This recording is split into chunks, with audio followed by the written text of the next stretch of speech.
As somebody who is a fan of Halo along with the series Red vs. Blue, I grew up watching this series since around 2007. I'm pretty sure my first episode was probably an episode of the second season. I'm at least around 25 years old, living in a town in Lakewood, Colorado, and have been living there for a long time. Anyway, there was a DVD store right by my house. I mean, say around a few blocks away. And its color was orange. Basically, I go there to pick up some movies and TV shows. I normally watch action movies and random sitcoms from the 1980s or 1990s. Anyway, here was the story I once watched, a lost episode of Red vs. Blue. I once went to this DVD store to buy a Red vs. Blue Season 7 copy. Until this one manager requested me to watch this DVD I've not even heard. It was some sort of Red vs. Blue DVD that featured only 6 episodes.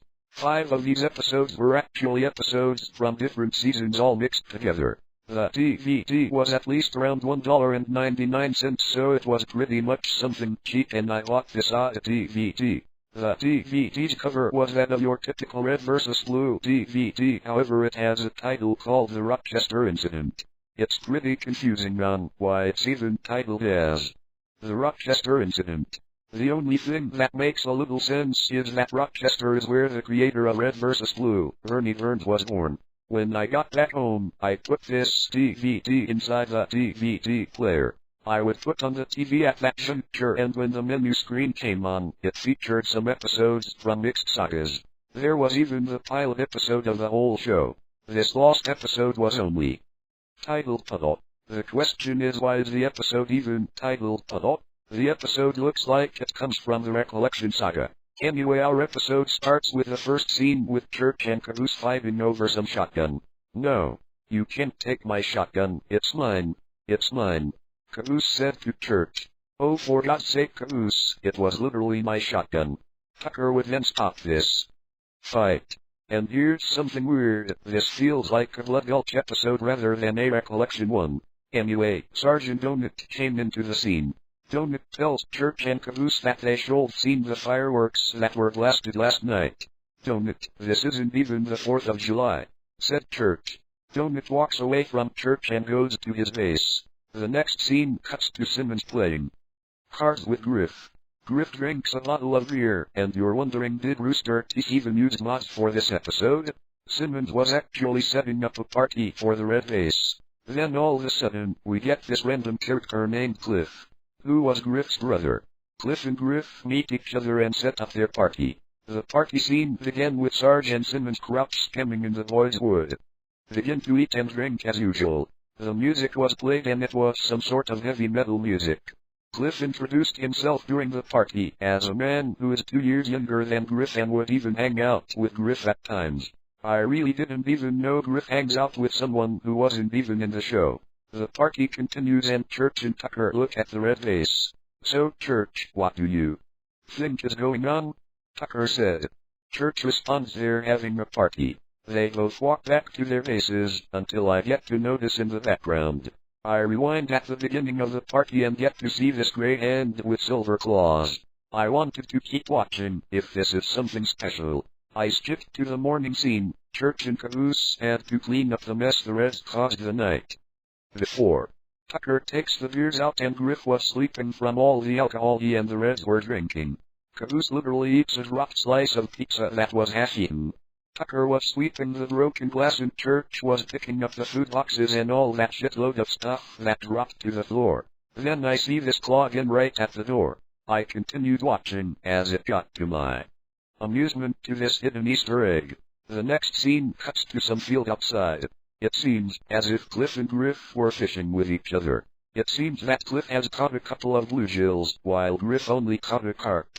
They get back to the land and drive back to their warthogs to the base. They then talked like brothers.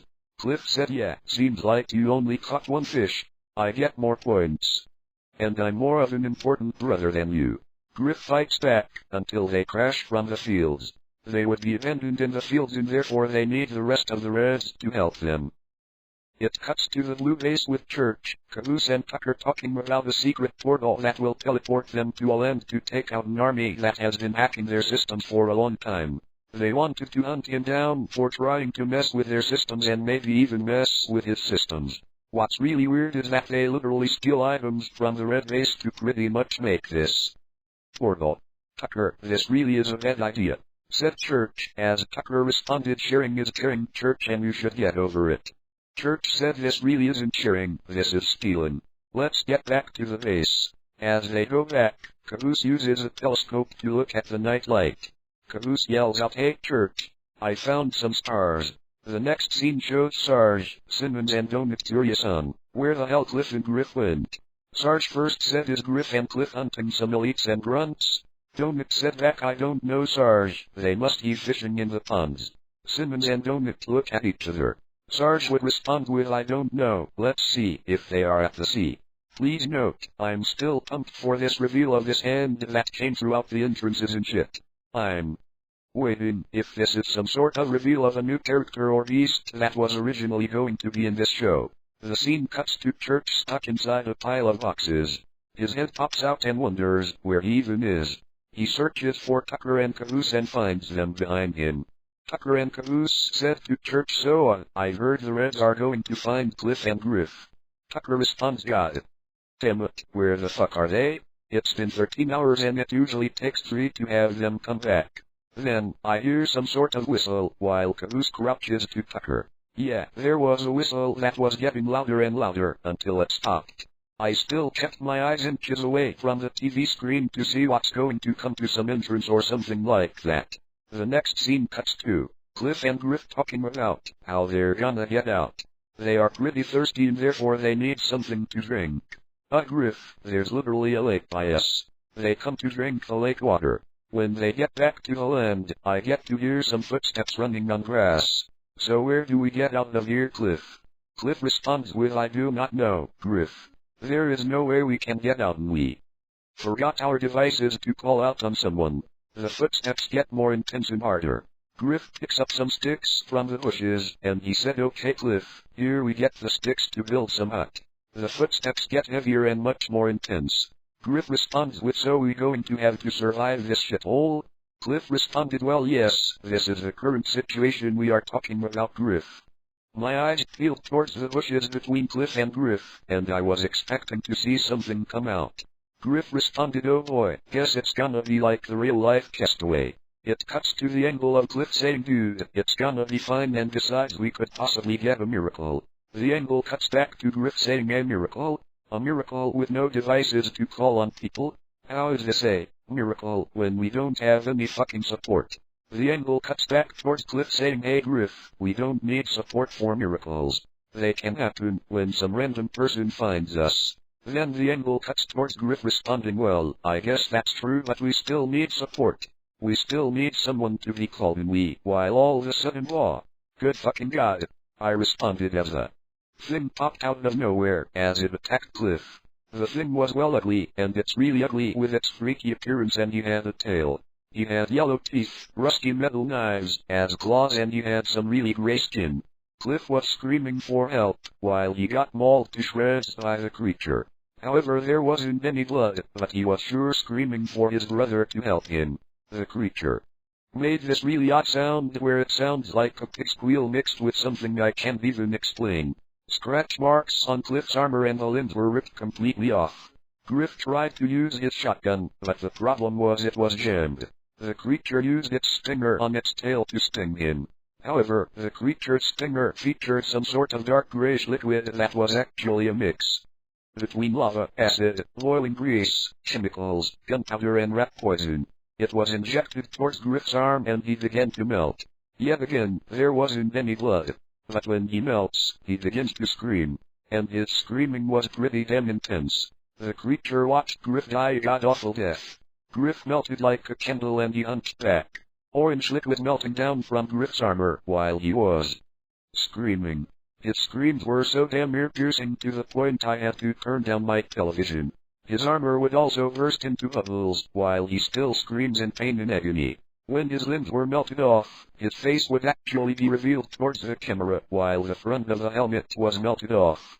He was charred, blisters covering his cheek, and his pupils would turn up towards his forehead. Then, spiders come straight out of his mouth, while screaming until his jaw would get dislocated. Then half of his face melts off, revealing half of his own skull. His screaming got even worse that it didn't even sound human. It sounded so high that it actually got stuck into my head for a while.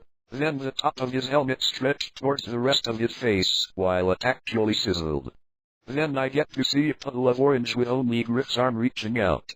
The orange armor then melts away. We get to see his arm being a skeleton. This was until the arm too melted down.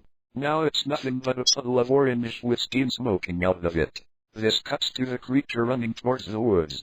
It cuts back to Sarge, Simmons and Donut looking for Cliff and Griff to the lake. They find the creature again making this weird fucking sound again. Sarge shoots the creature with a shotgun and kills it. When the team found Cliff's small pieces and the puddle of orange, the episode literally ends with Simmons saying, "Wait, is that a puddle of ice cream?" This appears to be one of the only comedy factors to this episode. I really wasn't scared of what I saw. Please note that this was fictional, and Red vs. Blue is a fictional web series. I got back to the DVD store and told the manager why I was requested this. The manager really didn't get to watch the DVD before even giving it to me. I was more amused by what I watched rather than scaring the socks off me and thinking this was some sort of gore video like in many lost media cases that were found. Anyway, I actually got a letter from Rooster Teeth 2 that I can consider a coincidence for asking me about an episode they created once that was forgotten and lost.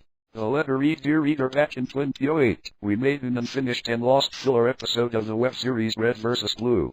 We wanted it to be more creepy. There are some copies of this lost episode only found in a few stores and only a couple of people have watched this episode.